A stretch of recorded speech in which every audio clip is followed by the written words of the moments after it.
doutrina espírita, que esclarece o Evangelho de Jesus, tem esse objetivo de trazer ao homem atual, perdido na sua jornada, o conhecimento que traz estas convicções, definindo claramente qual é o sentido da nossa vida. E quando a gente conhece o sentido da vida, se nós não vivermos em função deste sentido, nós não temos o que se chama inteligência espiritual. E vamos estar aflitos.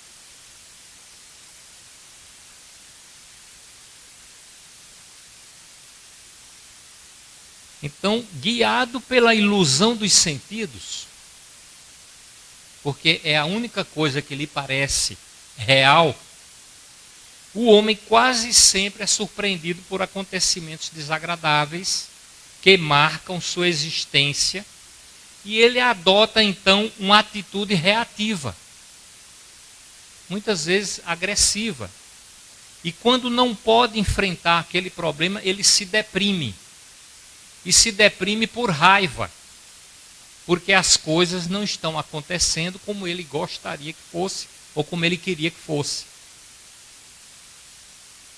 Então, na base profunda da depressão está uma raiva, porque as coisas não estão acontecendo como eu quero, e não de acordo com os desígnios de Deus, do nosso Pai.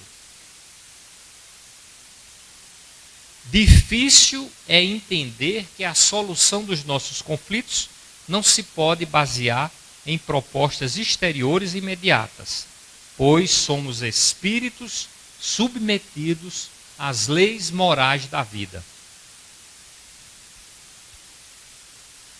Então, a doutrina espírita é este grande conhecimento que nos coloca diante da verdade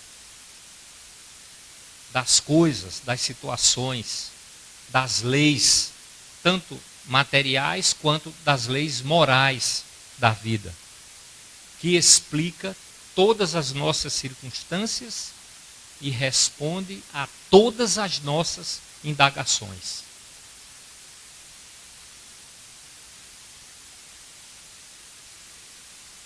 Sobre qual ponto de vista devemos encarar a vida na Terra? E essa pergunta está lá, na codificação, né? No Evangelho. E a resposta, sinteticamente, é mais ou menos essa daí. Na nossa condição de espíritos ainda inferiores, enfermos, necessitando reencarnar. Para que é que a gente reencarna? Para aprender aquilo que a gente ainda não aprendeu. Para corrigir os problemas que nós causamos. Para adquirir conhecimentos e desenvolvermos a nossa sabedoria espiritual. E crescermos moralmente através da aquisição das virtudes. Mas como somos espíritos humanos, temos necessidade de reencarnar para esse aprendizado. E, portanto, a Terra, que é a nossa morada, ela tem essas características. É uma escola. Nós estamos aqui para aprender. Estamos aqui para tratar as nossas enfermidades. E, em alguns casos, estamos num presídio sem grades, sofrendo os processos expiatórios necessários à educação do nosso espírito. Tudo isso sob a tutela de Jesus, de Deus, nosso Pai, e das leis morais da vida. Isso não quer dizer que nós não possamos usufruir das belezas, dos prazeres do nosso planeta, dos recursos financeiros, das nossas conquistas intelectuais. Só que, por alto desconhecimento, as pessoas, na sua quase maioria, elas estão na Terra e fazem das aquisições materiais o fim da existência. Das aquisições intelectuais, o fim da existência. Das posses, o objetivo da existência. O poder, a notoriedade. Quando, na verdade, todas essas coisas que nos são lícitas, elas devem ser encaradas do ponto de vista espiritual como um meio para atingirmos o grande fim, que é nos tornarmos melhores espíritos. Esse equívoco é responsável pela grande maioria das nossas infelicidades. Porque através deles não encontramos a felicidade e criamos um vazio existencial de angústia, de aflições, que só pode ser preenchido pela vivência do amor incondicional, ensinado por Jesus no Evangelho e esclarecido pela doutrina espírita, que é o Evangelho redivivo. Esta compreensão, ela é característica dos espíritos maduros, dos espíritos conscientes. E a doutrina espírita veio para nos tornar espíritos conscientes.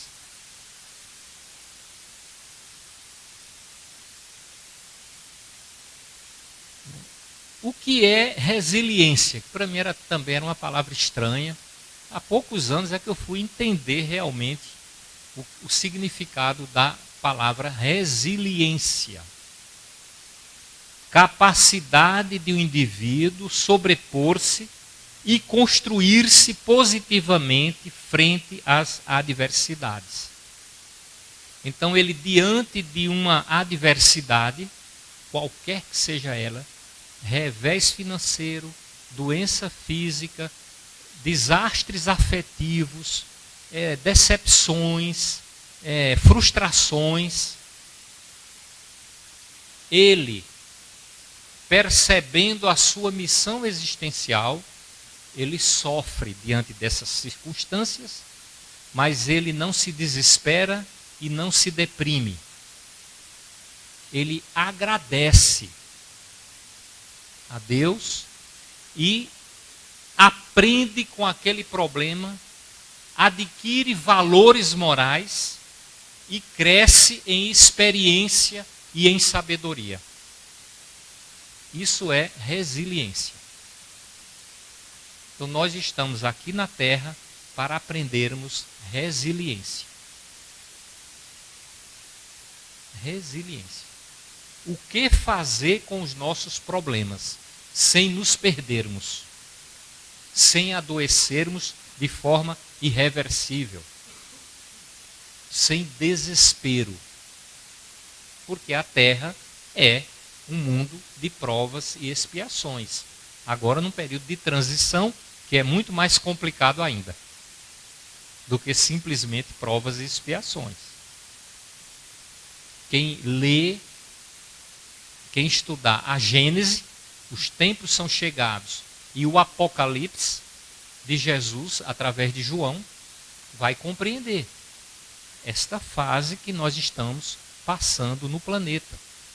Não só na sociedade, mas dentro da família. Né?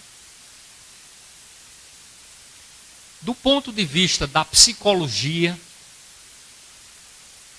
resiliência é a capacidade do indivíduo de lidar com problemas, superar obstáculos ou resistir à pressão de situações adversas e sair delas mais sábio e mais experiente. É a criatividade de conseguir manter-se bem, mesmo estando em condições onde nós poderíamos estar mal. A gente olha para algumas pessoas humildes, fervorosas, meu Deus, aquela pessoa é uma santa, porque se eu estivesse no lugar dela eu já teria me matado. A gente não diz isso às vezes. Aquela pessoa, ela é uma pessoa extraordinária, porque como é que ela vivencia tudo aquilo e vive com aquele sorriso nos lábios? E é aquela pessoa serena que todo mundo gosta de chegar perto dela e ouvir a sua palavra e conhecer a sua experiência. A gente não vê essas pessoas. São pessoas resilientes.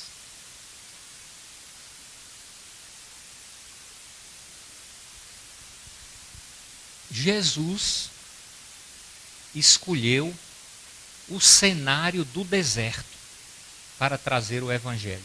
Sabe para quê? Porque o deserto é o local mais hostil que existe.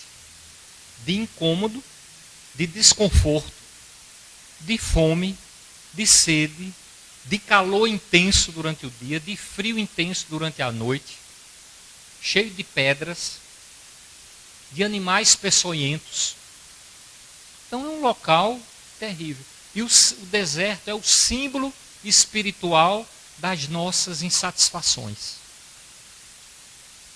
Então Jesus veio à Terra, escolheu o cenário do deserto para caminhar ao nosso lado,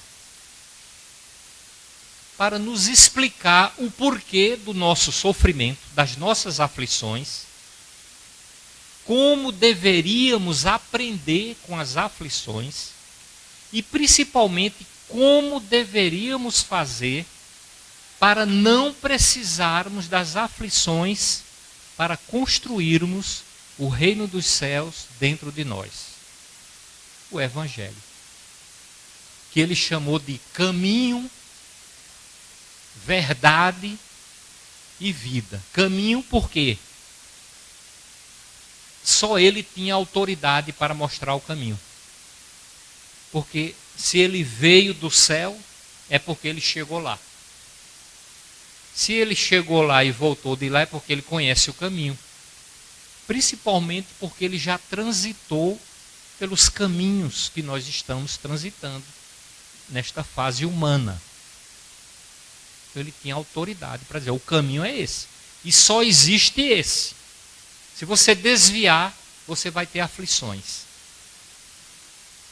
A verdade porque só é possível extinguir o vazio existencial e ser pleno, feliz, ter saúde absoluta e vivenciar as alegrias celestiais do reino dos céus, se nós descobrirmos e vivenciarmos o amor. O amor é a única verdade. Inclusive, é quem desperta as nossas potencialidades divinas, nos permitindo fazer tudo o que Jesus fez e muito mais. Caminho, verdade e vida. Por que vida? O que é vida? Será que ter vida é existir? Será que ter vida é ter uma vida biológica aqui na Terra, minha vida? Será que ter vida é ser imortal? Nenhuma dessas. Porque você pode estar existindo infeliz, enfermo, sem autoconhecimento, sem saber quais as suas potencialidades. E isso é estar enfermo. Saúde absoluta só é possível com a descoberta e a vivência do amor de forma incondicional.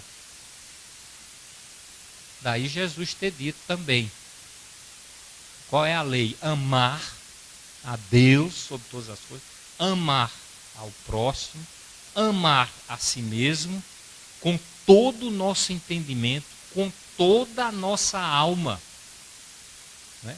Com todas as nossas forças.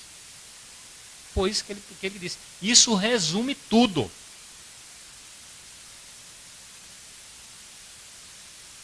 Então, está aí o deserto que nós vivemos.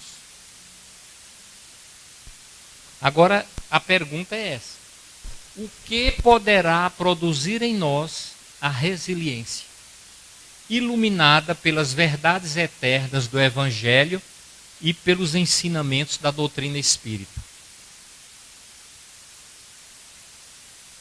Porque é possível ser resiliente pela experiência da vida.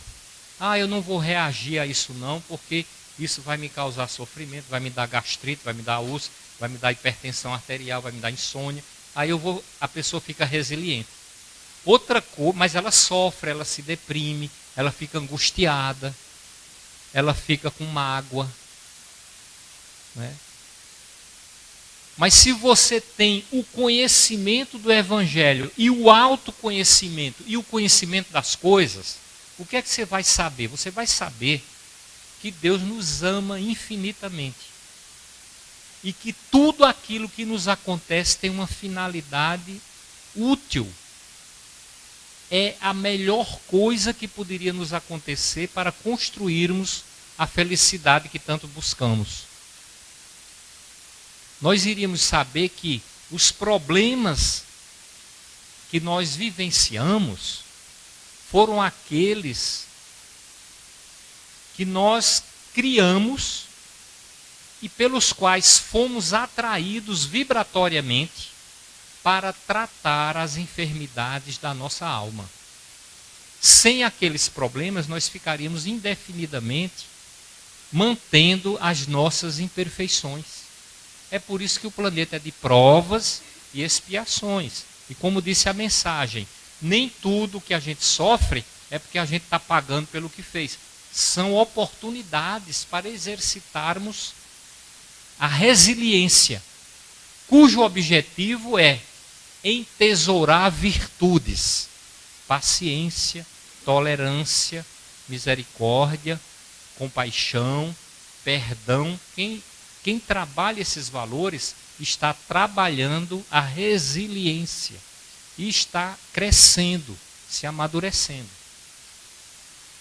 Então Jesus colocou lá, perdoar 70 vezes 7, amar os inimigos, né? Orar por aqueles que nos magoam, que nos ferem, resiliência. Trabalhar a humildade. Então, com essa iluminação fica muito fácil. Jesus expressa o exemplo máximo da resiliência quando ele está lá pregado na cruz, já sangrando, já na agonia da morte biológica, e ele olha para as pessoas, o que é que ele diz?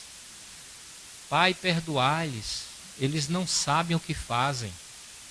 Ou então ele diz no outro momento, graças vos dou, ó Pai, porque quisestes testar o vosso servo. Como é que a gente age diante das circunstâncias da vida, normalmente? A gente reage. A gente reage com agressividade, com impaciência, com reclamação, com censura, com crítica, com condenação. A gente fica mal, a gente não consegue ter serenidade, tranquilidade. E o que é pior, nós ainda não acreditamos na proposta de Jesus. Achamos que ela, acho que não funciona muito bem não. Quando alguém te bater uma face, oferece a outra. Amar os inimigos. Nós achamos ainda que a nossa conduta, o nosso comportamento, assim, a nossa atitude é muito mais efetiva e capaz de produzir um efeito melhor do que o que Jesus ensinou. E Jesus coloca lá: quem quiser vir após mim para o reino dos céus, renuncie a si mesmo. Tem gente que acha que renunciar a si mesmo é esquecer de si próprio, não querer ter nada, não querer ter riqueza, e só ajudar os outros e ajudar os outros. Não é bem por aí. Renunciar a si mesmo é renuncie aos conceitos que você construiu ao longo dos milênios. De egoísmo, do uso do poder da força, do poder da astúcia, da falta de ética, da exploração do próximo, do querer se dar bem de qualquer maneira, passando por cima de tudo, do querer se impor em cima dos outros. Isso é renunciar a si mesmo, é abdicar dos nossos conceitos que, na sua grande maioria, são falhos, desde que não estejam enquadrados nos ensinamentos do Divino Mestre Jesus. Então, a resiliência está associada ao exercício e à aquisição de valores como estes. Bom ânimo diante de qualquer situação. Por quê? Porque a fé é robusta. A convicção é plena. Vivemos e existimos em Deus. E tudo aquilo que nos acontece, principalmente as dificuldades, é porque as nossas inferioridades nos levaram vibratoriamente àquele vínculo, àquela situação. Então a culpa não é do outro que nos fere, a culpa é nossa. A culpa sempre é nossa. Qualquer tipo de sofrimento que você passe está enquadrado nas leis morais da vida. E são importantes para o nosso crescimento. E nós precisamos aprender a não precisar dessas circunstâncias para sermos felizes. É preciso ter boa vontade para com o Evangelho. Porque Jesus diz: paz na terra aos homens de boa vontade. Não é? Então, paciência, tolerância, humildade, indulgência, compaixão, perdão, fé, coragem, resignação e sabedoria. Para adquirir isso aqui, a gente sofre. Porque a gente precisa se desvencilhar do homem velho. Tirar as ataduras, né, como a gente sempre costuma dizer na doutrina espírita. Exercitar muitas vezes, recair muitas vezes, se levantar muitas vezes. E isso gasta muita água, como diz Joana de Ângeles, suor e lágrimas. Mas com aquela satisfação íntima daquele que começa a descobrir o que é o reino dos céus e como construí-lo dentro de nós.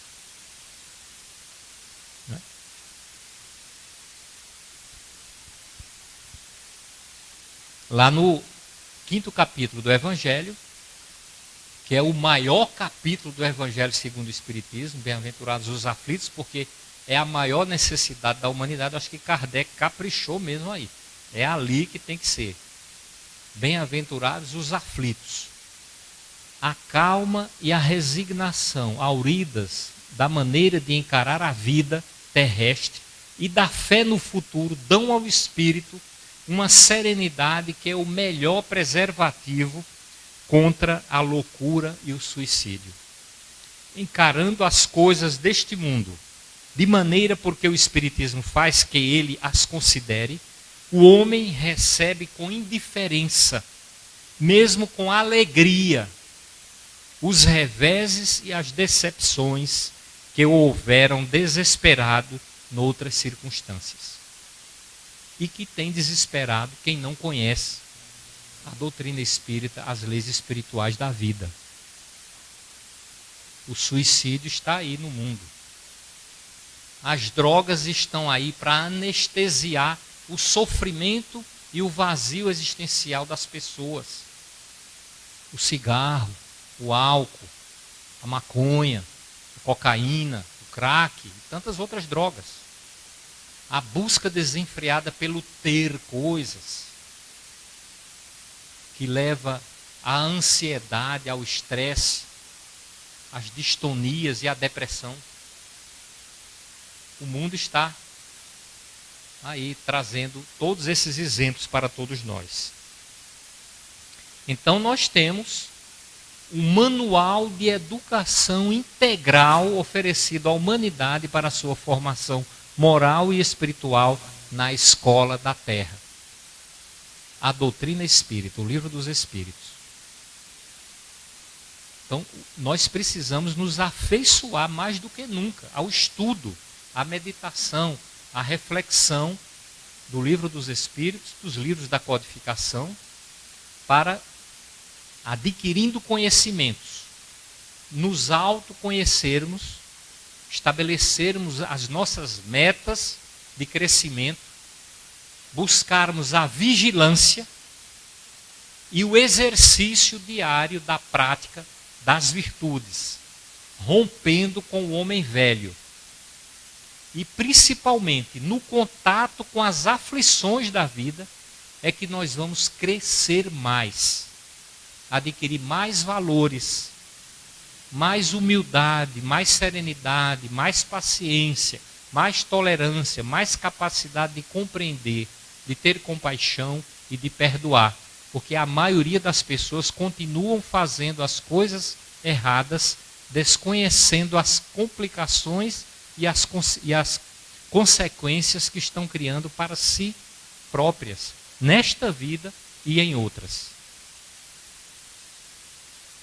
Então nós somos milionários da felicidade, eu sempre falo isso. Né?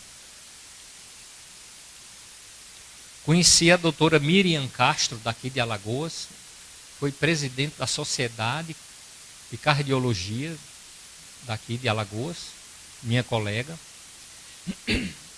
uma pessoa super benquista, super bem relacionada, se percebeu com lúpus, uma doença degenerativa, autoimune, progressiva, e que traz muitos sofrimentos a muitas pessoas. Problemas articulares, problemas de cansaço, falta de ar, queda da imunidade, necessidade do uso de corticoide. E é uma doença incurável e que requer um tratamento muito cuidadoso ao longo de toda a vida. E ela, uma cardiologista brilhante, chegou a ser presidente da sociedade, professora da universidade, da UFAL, resolveu usar o seu lúpus para criar uma comunidade de pessoas com lúpus, para que ela pudesse ajudar essas pessoas. E ela chegou a cuidar de mais de 200 pessoas com lúpus. E ela acabou depois, muito tardiamente, falecendo, mas num estado de total serenidade e felicidade. Conheceu a doutrina espírita, não era uma praticante, mas lia muito, extremamente caridosa, desenvolveu a resiliência, né? E eu a conheci, tinha amizade com ela, a acompanhei nos últimos momentos na UTI do Hospital do Açúcar, durante vários dias, e conversava com ela lá no leito da UTI, onde ela foi entubada várias vezes, né, recebendo aquele monte de soro, de medicações, já em fase terminal, e ela me disse: morro feliz e tranquila. Estou com Deus e com a consciência tranquila do dever bem cumprido. O lúpus, essa frase que eu coloquei aí foi dela lá, foi a salvação da minha vida. Que valores ela trabalhou com o lúpus na própria vida e ajudando pessoas. Então é um grande exemplo que eu encontrei e que eu nunca esqueço, né? A doutora Miriam Castro. Outro dia eu estava no consultório, chegou uma jovem, 1 metro de altura, mais ou menos uns 30 e poucos anos, andando com dificuldade, com deformações e totalmente animada, positiva. Doutor, eu vim aqui para o senhor ver meu coração, quero ver se está tudo bem mesmo. E eu olhando assim, eu digo que ela deve ter algum problema mental, na minha concepção. Aí eu disse assim, olhei a ficha dela, ela tinha uma doença genética, um problema cromossômico, chamado síndrome de Turner, que trazia todos esses problemas para a mulher. Inclusive, ela era estéril, não podia ter filhos e tal, uma vida extremamente limitada e deveria ter problemas mentais, uma série de problemas. Aí eu conversando com ela, conversando para lá, conversando para cá. Aí no meio da conversa ela disse que era evangélica. Aí eu disse, você já perguntou a Deus por que é que você nasceu assim? Eu com aquela pretensão, né, de querer induzi-la a raciocinar dentro dos meus princípios espíritas, né? E colocar a reencarnação para explicar a justiça divina, lei de causa e efeito e tal. Ela olhou para mim assim, eu disse, sei, exatamente eu sei. Eu disse, você sabe, lembra? Sei. Eu nasci assim para dar testemunho da glória de Deus. Aquilo para mim foi um choque. Um grau altíssimo de resiliência. Ela, embora fosse deficiente, doente, cheia de limitações, ela era uma das pessoas mais atuantes na igreja onde ela frequentava. Era um exemplo para as pessoas de felicidade, de ânimo, de disposição, de ajudar pessoas, de dar conselhos, de dar orientações. Então ela extraiu da sua condição os recursos, não só para se engrandecer, mas para tornar os outros felizes. E quantos de nós nos acabrunhamos por pequenas coisas que nos acontecem, pequenas doenças, pequenas limitações, dificuldades. Olha a hora aí, pessoal. Então, para finalizar a nossa conversa, vamos refletir um pouco no exemplo de Paulo de Tarso, que todos nós já conhecemos, mas que vale a pena revermos, para que a gente possa se comparar com ele. Nós que estamos aqui num período em que a doutrina espírita está sendo plenamente aceita, nós temos recursos, temos transporte, temos telefone, televisão, WhatsApp, comunicação à distância, rádio web, né? Tem tudo hoje para facilitar o trabalho das nossas aquisições. Mas Paulo passou por tudo isso aí. Primeiro ele ficou cego, né, quando viu Jesus, atormentado com os seus pensamentos a respeito da felicidade, do vazio existencial, e foi lá no deserto que ele se encontrou com Jesus, no deserto da alma dele. Se encontrou com Jesus e ficou cego. Depois que ele recuperou a visão, por misericórdia e pelo amparo de Jesus, ele se propôs a vivenciar o Evangelho. Nesse trabalho ele foi apedrejado, ele foi preso, né? Ele naufragou várias vezes, ele foi picado por serpentes, ele dormiu no deserto várias noites, ele foi perseguido por ladrões, foi perseguido pelos governos. E o que é que ele fez com tudo isso? Ele próprio descreve, olha, recebi dos judeus 5 quarentenas de açoites. Não sei se Porongaba sabe o que é que isso significa aí. Eu soube que eram cerca de 30 vezes ele foi açoitado. 3 vezes fui açoitado com varas, 1 vez fui apedrejado, 3 vezes sofri naufrágio, 1 noite e 1 dia passei no abismo. Muitas vezes em viagens, em perigos de rios, em perigos de salteadores, em perigos da minha nação, perseguição, em perigos dos gentios, em perigos na cidade, em perigos no deserto, em perigos no mar, em perigos entre os falsos irmãos. Ele tinha tudo para desistir, largar tudo para lá. Né? Em trabalhos e fadiga, em vigílias muitas vezes, em fome e sede, em jejum muitas vezes, em frio e nudez, além das coisas exteriores, me oprime a cada dia o cuidado de todas as igrejas. Quem enfraquece, que eu também não enfraqueça, falando isso para os seus discípulos. Quem se escandaliza, que eu não me abrase. Ele padecia de todos os sentimentos humanos, diante de todas essas circunstâncias. Mas ele soube se manter firme na fé, através da resiliência iluminada pelo conhecimento das verdades eternas, o Evangelho. Para impedir que eu me exaltasse por causa da grandeza das revelações,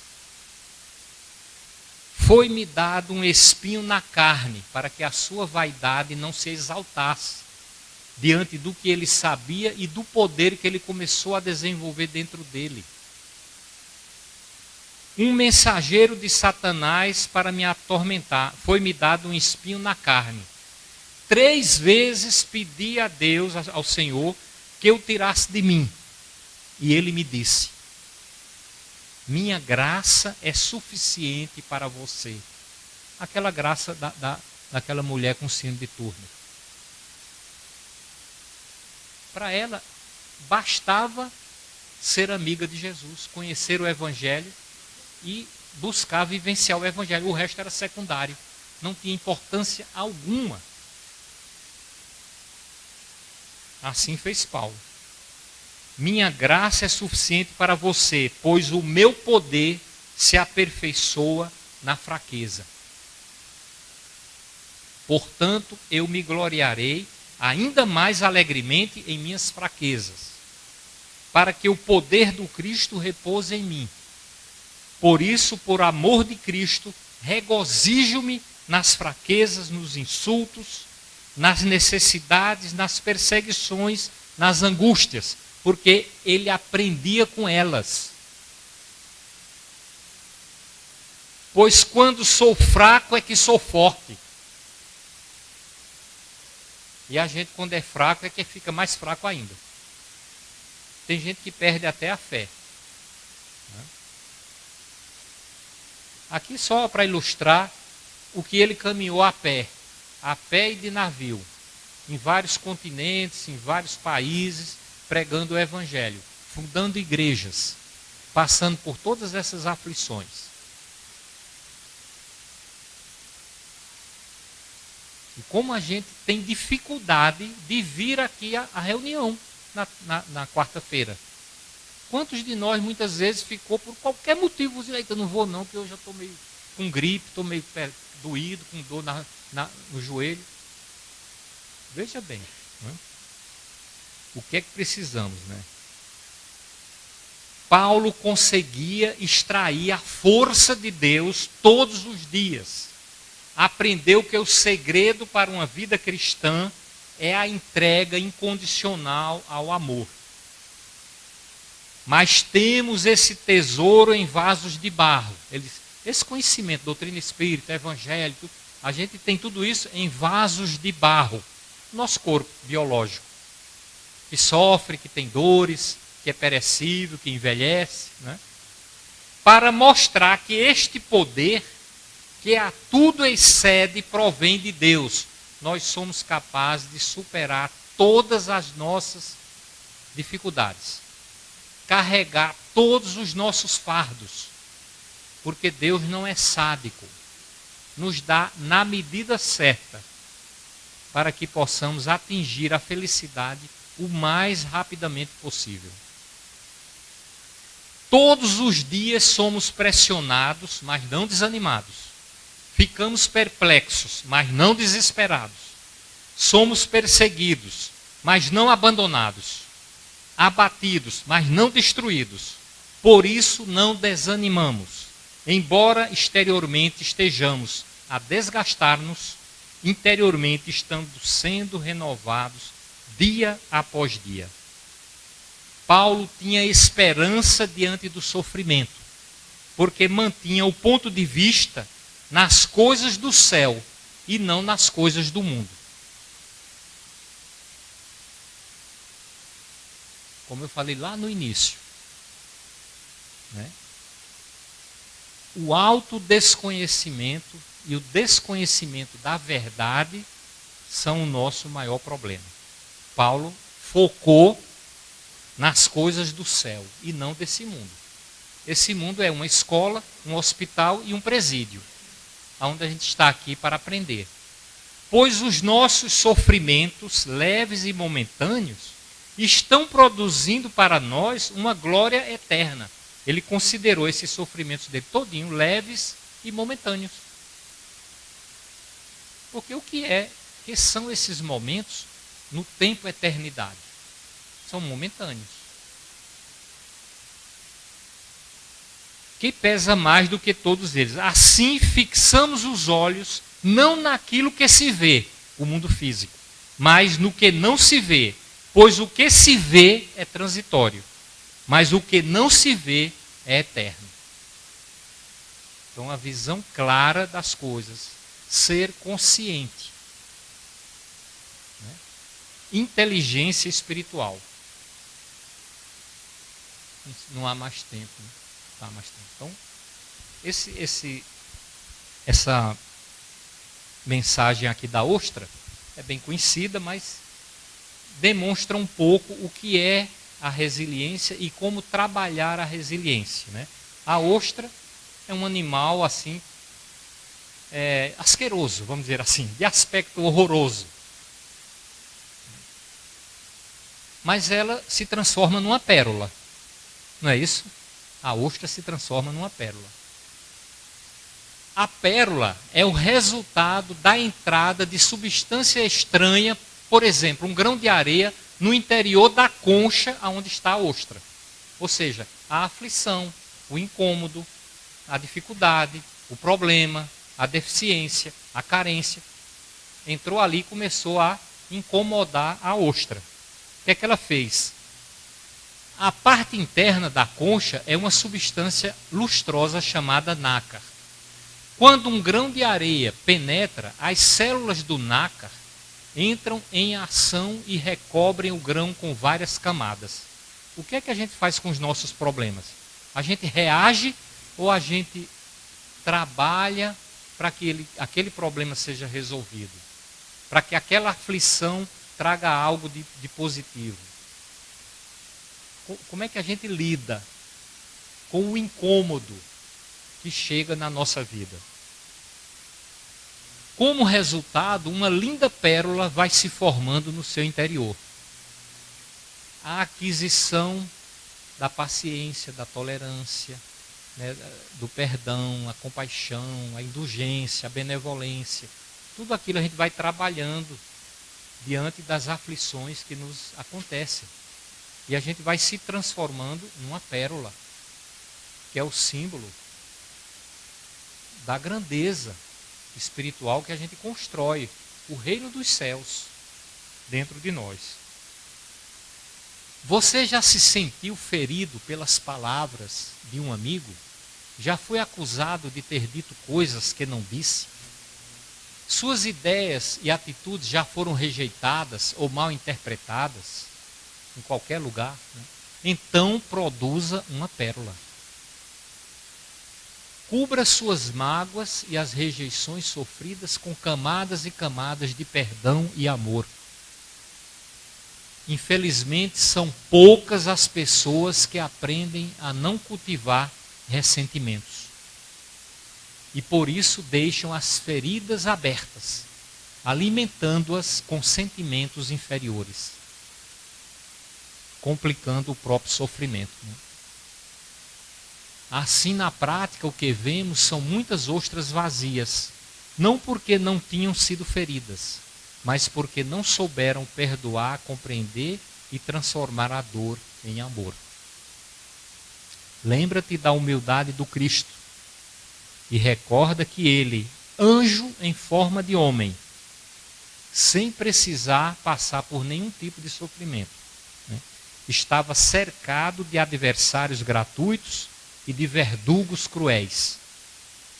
Quando escreveu na cruz, com suor e lágrimas, o divino poema da eterna ressurreição, sem criticar, condenar ou julgar ninguém. Favoreceu a todos, oportunizou a todos a possibilidade da reflexão e do crescimento espiritual, né? Então, desta forma, vamos refletir sobre o que é que nós estamos encontrando em nossas vidas na condição de oportunidades para trabalhar nos valores espirituais.